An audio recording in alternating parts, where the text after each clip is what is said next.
Salve galera, sejam bem-vindos a mais um episódio de Viagens Oraculares. E na edição de hoje, verão, para fechar as 4 estações, a nossa proposta é falar de 3 plantas de poder: a cannabis, o coco-rei e o cacau sagrado. Nessa sinergia, que com muito carinho vem sendo guardiã, quero propor para nós um espaço de desconstrução sobre esse processo jurídico, institucional, que vem limitando a gente para tomar consciência, passar por educadores populares em saúde, passar por agentes de saúde que possam proporcionar para nós uma libertação dos alopáticos e dessas substâncias que estão para dopar e não expandir, ampliar e libertar a nossa consciência. Psicoterapia assistida com psicodélicos, essa é a narrativa de hoje. E a partir disso, como é que o nosso Brasil e os agentes transformadores dessa realidade vêm atuando para que a gente possa legitimar aquilo que os saberes ancestrais já tinham como algo praticado nos seus ritos e como agora a gente, com a ciência, vem trazendo nessa renascença psicodélica meios e canais de comunicação fidedignos para que você e eu possamos ter a liberdade de fazer um uso responsável e, a partir daí, chegar em outros estados. Chega mais, que eu quero te contar um pouquinho sobre isso tudo.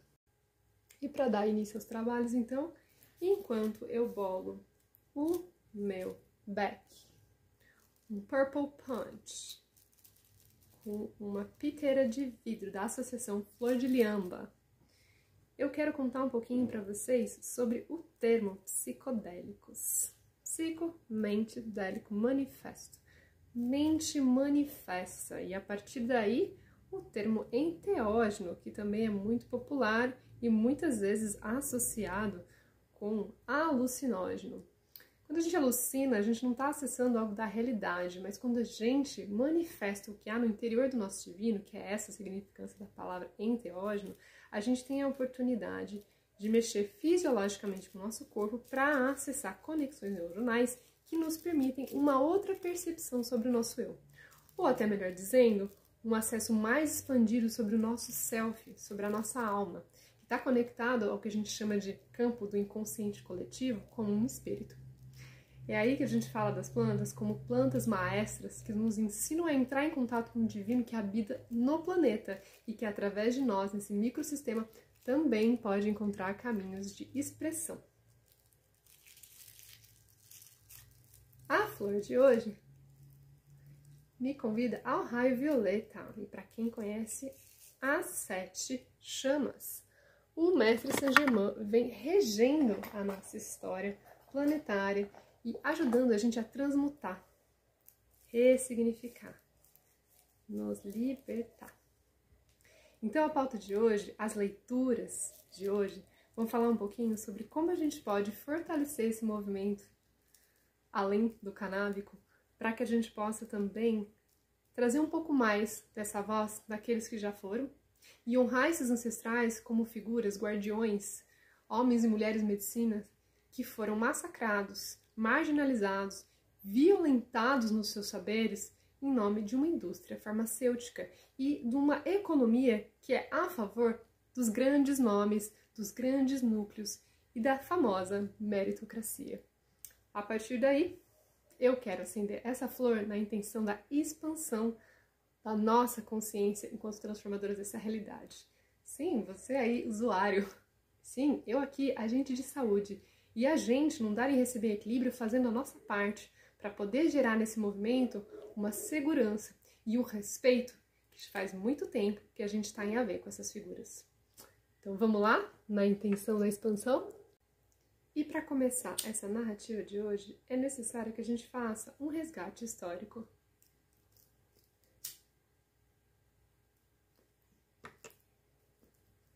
Afinal, como é que a gente chegou no proibicionismo? É importante lembrar que essas plantas de poder, elas são meios da gente se conectar com informações que estão dentro do nosso ser e que o sistema, a Matrix, muitas vezes tenta criar, como seus mecanismos de controle já evidenciam, meios de suprimir a nossa liberdade criativa, a nossa autonomia econômica, a nossa relação com a natureza e os seus ciclos. E quando isso acontece, já diziam as bruxas, a gente perde o poder. Como uma tentativa de manutenção desses núcleos familiares, dessas relações verticais, dessas condições de domínio sobre o corpo, essa colonização que aconteceu e segue acontecendo, as plantas de poder são plantas que colocam em risco esse lugar de autoridade que a indústria farmacêutica construiu também como meio de controle sobre as nossas vulnerabilidades. E ao invés de cuidar das nossas necessidades, passou a suprimir o nosso olhar para um autoconhecimento, que é libertário, e também reduzir o nosso entendimento sobre o que é uma saúde integrativa. Eu adoro falar sobre essas duas coisas, porque eu vejo elas como um meio da gente, de fato, saber o que é nossa responsabilidade e como é que a gente pode pensar no impacto das nossas escolhas no planeta. Porque quando eu falo de saúde integrativa, eu não estou falando só sobre o seu corpo, eu estou falando sobre a nossa relação com a natureza, a qual a gente pertence. Quando eu falo sobre autoconhecimento, eu não estou falando sobre o seu individualismo, da sua espiritualidade narcisista. Eu estou falando sobre um processo onde você se concebe quanto pó cósmico e entende que você, nas suas pequenas escolhas, faz revolução no planeta. Então, a partir daí, eu quero falar sobre como nos anos 70 houve uma contracultura, tanto do uso das manifestações de consumo desenfreada e de substâncias que suprimem a nossa individualidade, e emparelhado com um mecanismo de controle que vem desse imperialismo norte-americano, acaba sobrepondo essas necessidades individuais, esses povos ancestrais, esses campos de análise que são uma visão cósmica, para olhar para esses povos originários e dizer, é até aqui que vocês vão no nosso território. E quando isso acontece, a gente tem, dentro da guerra do Vietnã e dentro dessas dinâmicas também de hiperfoco no ego, uma oportunidade de romper com o sistema vigente. E o que acontece? Hippies, negros, mexicanos, proíbe tudo isso. Essa galera tá querendo que todo mundo ande nu, fique à vontade com seus próprios corpos, tenham relações livres e a partir daí sejam bichos dessa nossa natureza que queremos dominar. Posso estar sendo exagerada? É até um clichê fazer uma narrativa dessa, mas a verdade é uma só. Quando não tem quem consome e a relação está em equilíbrio, não tem quem domina, porque a própria natureza, na sua organicidade, vai dizer qual é a relação de hierarquia que a gente tem que respeitar, e não de cima para baixo, de verticalidade sobre quem tem tanto o recurso, quanto os bens territoriais, quanto a força física e política e econômica e social para determinar nosso estilo de vida. Então imagine só, anos 70, contracultura, não queremos isso, queremos vocês na trincheira, queremos vocês consumindo, queremos vocês dependentes dessa substância que a gente investiu muito para ser a primeira na prateleira da farmácia. Quer dizer, enquanto a drogaria é naturalizada, as plantas maestras são suprimidas.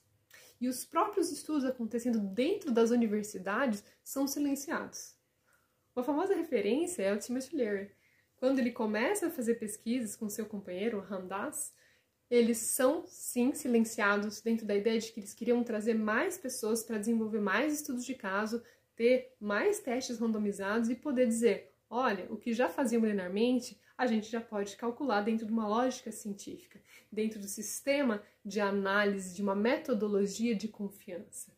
Mas quando isso acontece, só é silenciado, suprimido, expulso e fecha todas as pesquisas. Vamos colocar todas as substâncias em listas de drogas perigosas e a partir daí, qualquer um que fizer uso vai ser condenado. Proibicionismo, uma cultura dominante que até hoje segue matando. E esse é o ponto-chave dessa nossa conversa de agora. Como é que esse resgate vem acontecendo, então? Quando foi? De que jeito? Dá um respiro aí, que eu vou retomar. Vou começar com uma micro aqui, ó. Microzinha. Para ver se ela expande um pouco mais os meus horizontes sobre essa pauta. E esse é o ponto do cogumelo Psilocybina cubensis. Sabe o que uma dose macro é capaz de fazer com a gente? Existe uma rede de modo padrão no nosso funcionamento sobre como a gente percebe os sentidos, por todo o nosso córtex cerebral. Quando a gente faz uso de uma microdosagem, a gente dá uma estimulada dessas diferentes áreas e os sentidos podem ser bem criativos em ampliar nossos horizontes do que a gente é capaz de manifestar.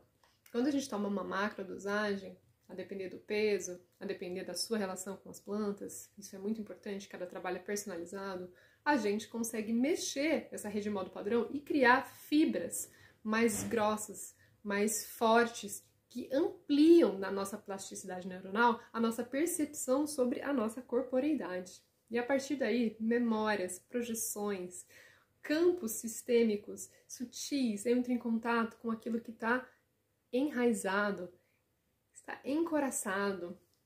E a nossa dissolução do ego pode acontecer a partir do momento que a gente se identifica com aquela estrutura egóica que foi formatada para nós e entra em contato com a pulsão do nosso corpo, com a censura social e escolhe uma nova maneira de expressar a nossa personalidade no planeta. Então o convite que eu faço para a gente agora é para entrar em contato com como essa rede de modo padrão vem mexendo com o nosso Brasil e como a partir dela a gente pode pensar em psicoterapias assistidas, e aqui eu estou com foco nela, mas existem outras substâncias para a gente pensar também, a própria ayahuasca, que abre muitos portais no Brasil, o MDMA, que a gente conhece também como o êxtase, como meios também de trabalhar traumas, como meios de trabalhar adicções, como meios de trabalhar transtornos, como meios de trabalhar até doenças neurodegenerativas. É muito grande o alcance dessas pontas de poder. E a partir da nossa consciência de que elas são capazes de destronar a indústria farmacêutica e fazer com que a gente, no nosso autocultivo, expanda os horizontes dessa nossa aplicabilidade, é o que vai fazer toda a diferença. Vamos falar sobre isso? Abrindo com o tarô místico. Então vamos falar um pouquinho aqui sobre como no Brasil a gente pode acolher a nossa guardiã Maria Sabina, poetisa incrível, nossa maestra, que foi também, dentro da história dela, mal interpretada e também maldita. E por que eu digo isso? Porque ela recebeu um convite do astral, um chamado para ocidentalizar esse uso. E como uma mexicana, uma mulher mais velha e também com poucos recursos, ela teve a oportunidade de também receber desse astral a presença de um banqueiro que disse: eu quero fazer isso crescer. Uma notícia saiu, as pessoas começaram a aparecer e quando ela viu, a cidade toda estava dominada e os próprios habitantes desse espaço já viam ela como uma figura de perigo. Uma figura que estava vulnerabilizando também essa cultura, essa relação com as plantas, essa relação de resguardo que por muito tempo e por inúmeras razões acaba acontecendo ao longo da nossa história. Maria Sabina morreu sem esse reconhecimento. Não teve a oportunidade de fazer essa voz ser a cantoria que ela tem o poder de manifestar para nós. Então é por amor a ela que hoje eu falo sobre a psilocibina cubensis como uma conexão com as crianças dela, os pequenos seres, os elementais da Terra, que proporcionam uma putrefação, a morte de uma ideia que a gente tem da gente mesmo, por uma amplitude com esse chapéu de recepção de informações, inspirações e visões que fazem da gente o que a gente já é. Então, entre em contato aqui com essa força de Maria Sabina e pergunto, nesse nosso Brasil, o que a gente pode esperar dessas psicoterapias assistidas, desses agentes de saúde que se dispõem a criar um setting para trabalhar esse setting e proporcionar para o outro um autoconhecimento e a tal da saúde integrativa para o planeta.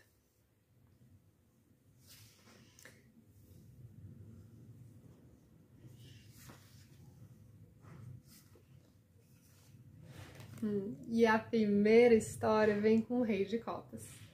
Quando a gente usa do nosso hemisfério esquerdo, lógico e analógico, para manifestar os saberes do nosso cardíaco, a gente tem sabedoria suficiente para aplicar aquilo que a gente sente com maturidade. A presença do Rei de Copas traz essa memória, essa lembrança de que a gente carrega os saberes dos nossos ancestrais, mas a gente também constrói novos futuros. E é importante lembrar desse nosso poder, porque a partir do que a gente faz do centro do nosso coração, em diálogo com o que os nossos hemisférios esquerdo e direito, subjetivo e criativo são capazes de criar, um novo mundo é apresentado com firmeza. Todo rei tem consciência da sua responsabilidade E nós estamos sendo convidados a manifestar com o nosso coração essa sabedoria já adquirida. Para isso, a gente tem que confiar na sincronicidade. O Ais de Paus vai falar da abertura do caminho que acontece quando a gente sublima os nossos desafios e quando a gente encara esse papiro aqui como uma aprendizagem da nossa alma. Eu abro os caminhos para honrar essas informações que vieram antes e para manifestar uma nova via de comunicação com o divino. Fantástico! A partir daqui, a gente tem o início de uma nova trajetória e que vem na confiança, né, como os anjos bem representam, de um divino que nos coloca como canal de comunicação daquilo que já foi e daquilo que tem que vir a ser. E, por último, a gente tem um rei de ouros. Como eu bem disse, a autoridade de um rei é de quem já passou pelo arquétipo do pajem, já iniciou, já esteve no campo de batalha como cavaleiro, já caminhou e está agora bastante disponível para ensinar e aprender, para dar informações, recursos e criar condições para amadurecimento de algo na matéria. E essa amadurecência vem de como ele se relaciona com a corporeidade, de como ele se relaciona com aquilo que a gente tem quanto recurso para criar algo. O Rei de Ouros tem sabedoria suficiente e trabalha muito bem o hemisfério esquerdo dele para poder acolher aquele Rei de Copas ali também. Então, juntos, eles trabalham em parceria para que a maturidade daquilo que a gente tem nessa ordem da matéria e daquilo que a gente tem nessa ordem subjetiva do sentir possam abrir esse portal para uma nova forma da gente se relacionar com esse ser, mais do que determinar qual é o caminho dela, é oferecer a ela a oportunidade de mostrar qual é o caminho que ela vai fazer dentro de você. E qual é o insight? Qual é o conselho? Qual é o recado que fica? Abre para o mundo, abre seu corpo, se permita conhecer a farmacocinética, se permita conhecer esses efeitos colaterais, se permita conhecer o que é que acontece com essa rede de modo padrão quando você faz macrodosagem, qual é o caminho da microdosagem, que protocolo seguro você pode seguir. E como a gente, ao abrir-se para o mundo, a última carta da caminhada iniciática do tarô, sabe que um outro mundo é possível, que uma nova história já está sendo construída e que a gente se dispor a ser vista na nossa nudez é a maior liberdade que a gente pode oferecer para o nosso espírito nesse planeta.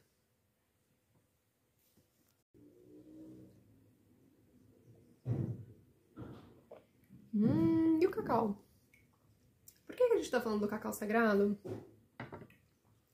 Se a gente parar para pensar, essa é uma medicina que foi bastante deturpada e distorcida. Você encontra ela não como medicina, mas como um aditivo em qualquer mercado, em qualquer posto e até na farmácia. Quando eu falo de cacau sagrado, eu estou falando de um resgate dos povos andinos. Estou falando de um resgate de povos da América Central que tinham essa planta, o cacau, que tinham essas sementes, quando tostadas, maceradas e retirada, extraída delas essa manteiga, esse néctar, um recurso que mexe com o nosso cardíaco. É onde fica a nossa glândula timo, ligada ao nosso sistema imunológico. Quando a gente permite que o princípio ativo do cacau, a teobramina, se apresente no nosso corpo e não coloca nenhum açúcar junto para não tirar a gente dessa curva terapêutica em ascensão, a gente entra em contato com a liberação de neurotransmissores que são geradores de bem-estar. Serotonina, endorfina, dopamina e até ocitocina. Um dos propósitos dessa planta, inclusive, faz com que a gente consiga vivenciar esse estado de consciência muito compassivamente com a gente mesmo e com os outros ao nosso redor. Além de reduzir a noradrenalina e o cortisol, a teobramina ela proporciona pra gente uma vasodilatação, um relaxamento e um reconhecimento de o que é que o nosso corpo precisa, também trabalhando a nossa mente. Então, o cacau sagrado, um dos recursos que vem usando enquanto guardiã, nos proporciona uma abertura para aquilo que sós a gente até se enrosca. Que na fala, muitas vezes a gente não consegue elaborar, mas que com o uso dessa substância, a gente pode criar uma nova realidade emocional. Essa medicina vem sendo vista por você como uma tendência popularizada quase um modismo aos olhos de quem não resgata essa informação como um convite, um chamado da deusa Ixcacau para relembrar que estamos todos aqui a serviço das nossas evoluções. E como todos temos nossos aspectos sombras suprimidos, precisamos nós mesmos hackear esse sistema interno e nos proporcionar uma nova perspectiva sobre essas nossas emoções. O corpo das sensações sempre vai atravessar. Como essas emoções se tornam sentimentos é o nosso trabalho. E a partir disso, a gente cria formas de pensamento que acabam criando uma postura, um padrão, um reflexo. Então a medicina do cacau convida você a acolher você mesmo. Para começar, e quando seu coração está bem firmado, quando você entra nesse estado de meta, você consegue liberar esse amor e transbordar um estado compassivo para os processos do outro também. Não estou dizendo que essa medicina vai resolver a guerra dentro de tudo isso que a gente vivenciou ao longo da história, mas ela com certeza dá uma acolhida e uma pitadinha de reconhecimento de qual é o nosso limite e como a gente pode criar uma nova realidade com afeto, com carinho. Há muito tempo atrás, ela era usada só por grandes nomes, mais uma vez, quem eram as pessoas acima na pirâmide das relações sociais. E, curiosamente, a medicina era dada àqueles que eram sacrificados, também como meio de rito, às novas estações, às colheitas e o que quer que seja que, naquela época, o sistema julgava ser digno. Então, eu chamo aqui a Ixcacau, dando esse golinho nesse feitio que tanto me fez bem e me acolheu no último ano, para nos inspirar em como a gente pode olhar para a medicina do cacau no Brasil e como ela vem se apresentando nesse cuidado coletivo, começando por a gente mesmo. Para isso, é claro que eu trouxe o tarô da deusa tríplice, porque todos nós temos uma criança interior, uma guerreira, jovem, virgem, que não tem marido, não significa que ela não se relaciona sexualmente, ela é libertária, e uma anciã, uma sábia, que também tem muito a dizer sobre nós mesmos. E vamos ver quem se apresenta aqui. Primeiro, o útero fértil. Fantástico. Sendo uma deusa, gestando a nós mesmos, 10 na caminhada iniciática, como a roda da fortuna no tarot tradicional, aqui a gente tem a oportunidade de observar como estar no centro da experiência, sem estarmos no estado eufórico e sem estar no estado depressivo, embotado. A gente trabalha a alegria, a tristeza e elabora esse processo de vida, morte e vida, parindo a nós mesmos. Um belo de um convite que a gente faz para mim e para você. E para desenvolver isso, ela também nos convida para a ascensão da Kundalini. Essa carta no tarot tradicional é a carta da torre. E a carta da torre sempre fala de um despertar espiritual que começa com a desconstrução. A gente vai quebrando as coracinhas, a gente vai abrindo novas estruturas, rompendo com o circuito neuronal padrão. Para quê? Para ascender com a nossa energia criativa.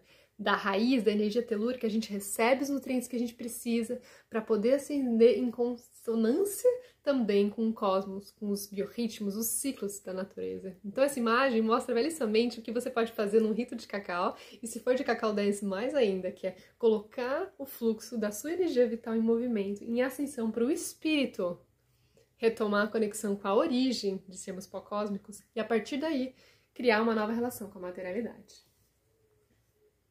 E por último, o desabrochado espírito, um arquétipo associado ao Papa, essa figura que traz a união do sutil com a matéria, que traduz, que interpreta, que media muitas vezes o diálogo com as divindades. A sacerdotisa é o arquétipo 2, mas o Papa vai falar dessa materialidade que acontece numa ordem mais objetiva, no sentido de unir as polaridades e firmar essa experiência.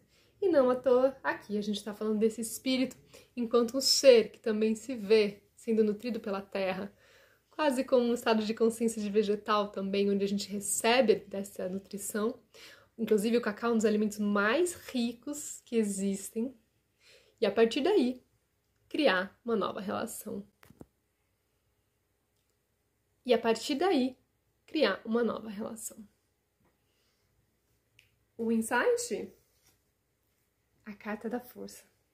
Quando a gente domina as nossas paixões, quando a gente domina o nosso ego inflamado, quando a gente acolhe as nossas necessidades, a gente pode desconstruir a nossa dor e criar condições de cura. Uma ação nutritiva a partir do entendimento de qual é a nossa necessidade, qual foi o sentimento envolvido ali e como a gente pode, com maturidade, olhar para as nossas sombras e produzir luz para nós mesmos. Belíssima Ishi, honrando a nossa necessidade através de uma comunicação não violenta, onde a gente pode trazer para o planeta e para esse Brasil uma forma de domínio do corpo das paixões. E não falo domínio como uma forma de suprimir, pelo contrário, como uma forma de conhecer, explorar e a partir daí poder dar os contornos e a condução de uma forma sensível e saudável. Vamos partir para a última pauta de hoje? O cacau? Já foi. Agora vem a cannabis.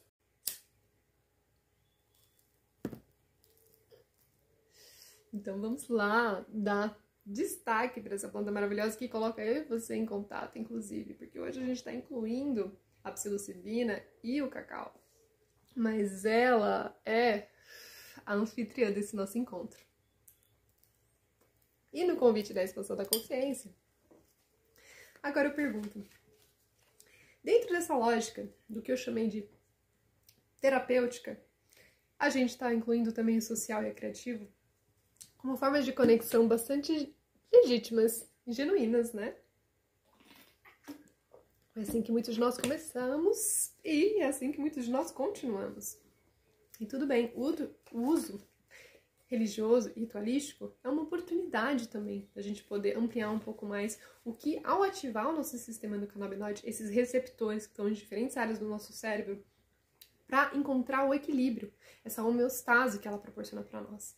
E existem diferentes tipos de planta, e dentro dessas plantas, diferentes tipos de fitocannabinoides, de terpenos, flavonoides. O terpeno mesmo é um composto aromático que mexe com o nosso bulbo olfativo e o nosso sistema límbico, conduzindo o centro das nossas emoções para criar novas conexões sinápticas de acordo com a nossa necessidade, se a gente intencionalizar.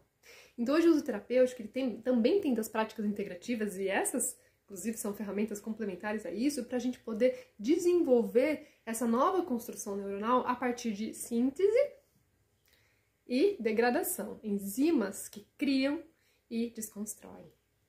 Quando a gente faz isso, a gente tem a oportunidade de perceber o nosso corpo de uma outra forma, ter uma autorregulação e também um entendimento de como existem outros fatores na nossa alimentação, nas nossas práticas físicas, nas nossas práticas de cuidado com a nossa mente, que podem proporcionar um benefício para nós mesmos em todas as esferas da nossa vida. Então não é um ponto a saúde, não é uma pauta, ela é como você trabalha o seu templo. E a partir dessa relação com o seu templo, como é que você vem honrando isso?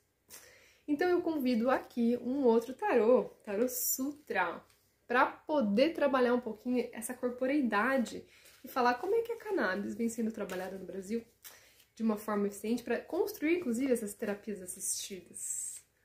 Vamos olhar para isso? Se com o Kogu a gente cria ritos, com o cacau a gente cria cerimônias, com a cannabis, muito mais popularizada e acessível no seu uso individual de uma forma autônoma, né? Você pode aqui entender como é que você e eu estamos contribuindo para a legitimação disso enquanto uma terapêutica nesse nosso Brasil. Algumas cartas até voaram, depois eu vou resgatar. Primeira belezinha que vem é a carta da estrela. Maravilhosa. Essa carta representa quando a gente recebe uma informação e a gente pode multiplicar. Quando a gente expõe a si para o mundo e o mundo diz, recebe isso que vai te nutrir, você tem a oportunidade de criar novos veios, novos espaços de construção, que não sejam só sobre a sua acolhida, mas outros serem sendo acolhidos pela medicina que chegou até você. A carta da estrela é maravilhosa porque ela vai lembrar a gente disso. Existe uma beleza, existe um brilho, existe uma potência que quando a gente se conecta com a planta nesse estado de consciência, de uma forma também educacional, de uma forma propositiva, o que eu quero dizer com isso, tem meios que proporcionam conhecimentos e saberes que fazem com que a gente entenda qual é a direção e o que a gente está querendo construir enquanto relação e reflexo no nosso corpo, a gente brilha. Podem as realidades se formarem? Podem as realidades se tornarem, de fato, no nosso cotidiano, é isso que o reflexo dessa carta traz para nós, né? Como nós, usuários, podemos ser referências, exemplos e confiar no brilho dessa planta. A segunda é a carta da força, mais uma vez aqui presente, falando o quê? Quando você aprende o que você é, a gente, você, eu, vamos saber até onde, quão longe a gente vai. Esse leão sorri quando é tratado com carinho e cuidado, porque a natureza dele está sendo integrada, inclusa, não excluída, suprimida, silenciada. E é isso que a cannabis também faz. Quando ela traz uma consciência corporal, ela traz a gente para as memórias do que o nosso corpo carrega, das nossas emoções, dos nossos processos, que a gente muitas vezes negligenciou, ou ao longo do nosso entendimento também não considerou psicossomatia do que poderia vir a acontecer. Então, essa carta, ela vem lembrar a gente de que esse encontro com essa planta, e a gente enquanto usuários, enquanto seres, estamos mais uma vez acolhendo e conduzindo o nosso corpo das paixões, é um convite para todos aqueles que têm medo, é um convite para todos aqueles que não querem nem ouvir falar sobre, é um convite para todos aqueles que seguem punindo quem faz uso de uma planta de poder como ela, tão grandiosa, e não só para a nossa fisiologia, para a recuperação de solos, ela é fantástica. As fibras também de cânhamo são usadas para fazer corda, papel, roupa, infinitas materialidades. Então é econômico, é ambiental, é também para o uso de uma saúde e para uma mudança de consciência social. Então lembra dessa força, você que está aí pensa, o que eu posso fazer para também apresentar a minha história quanto parte desse movimento. E por último, o Ás de Espadas, quer dizer, a gente tem um momento maravilhoso, muito especial mesmo, internacionalmente, no Brasil, quantas associações por vários estados, é incrível. Pesquisa um pouquinho mais, existe a Federação das Associações Canábicas, existem nos seus territórios, muito provavelmente, já médicos prescritores, recentemente fisioterapeutas, terapeutas ocupacionais e outros agentes de saúde, quem sabe os psicólogos, vão poder também fazer esse registro. De qualquer forma, somos muitos terapeutas canábicos acompanhando o processo. Terapeutas Canábicos é outro coletivo, instituto, que eu convido vocês para conhecer. Um olhar multidisciplinar, uma equipe que pense numa sociocracia para se relacionar e vai com cada um recebendo a oportunidade de aprendizagem. Então aqui, o Ás de Espadas convida a gente para olhar para o que já foi conquistado, caminhos que já foram abertos, principalmente pelas mães de crianças autistas, que têm epilepsia refratária, que têm outras doenças degenerativas, e até pensando em escalas, né, doenças que seus avós podem ter como acolhimento através da cannabis. Então pensa, sente, estuda, tá tão em voga hoje? Não sou eu dizendo, é todo o sistema falando, caminhos já estão abertos. Quem silenciar, que ministério não representar, que outras figuras de poder seguirem suprimindo e silenciando as pesquisas que você encontra em qualquer plataforma, abre o PubMed e você verá, vai perder a oportunidade de receber essa onda verde, que tem a capacidade de levantar muitos corpos e transformar muitas terras. Esse Ás aqui está convidando a gente para lembrar que a guerra, a batalha, tá para acabar. Mas a gente precisa seguir firme no propósito, trabalhando o brilho da estrela e a força que habita em nós, porque existem forças contrárias o tempo todo, que não olham para os seus processos egóicos. Pessoas que querem apagar o brilho de outros seres que estão bem conscientes do seu propósito. E isso não pode, de fato, nos determinar. Chegou a hora da gente abrir caminho com facão. Chegou a hora da gente fazer o nosso trabalho e servir toda uma multidão. Eu te convido. E vamos ver aqui qual é o destaque. As propostas inesperadas, busque as parcerias, busque os espaços onde você pode fortalecer o movimento canábico, busque participar da Marcha da Maconha da sua cidade, busque um terapeuta canábico para conhecer um pouco mais de um uso consciente e responsável. Observe as pessoas ao seu redor e vê se elas podem desmamar de alopático e experimentar essa medicina integrativa incrível. É o mínimo. Faz sua parte, conhecimento tem, e a cura não é só para você. E então, fecho a nossa leitura de hoje olhando para essas 3 medicinas e dizendo: Cacau, Kogu. Cannabis. Como é que essa sinergia pode me fazer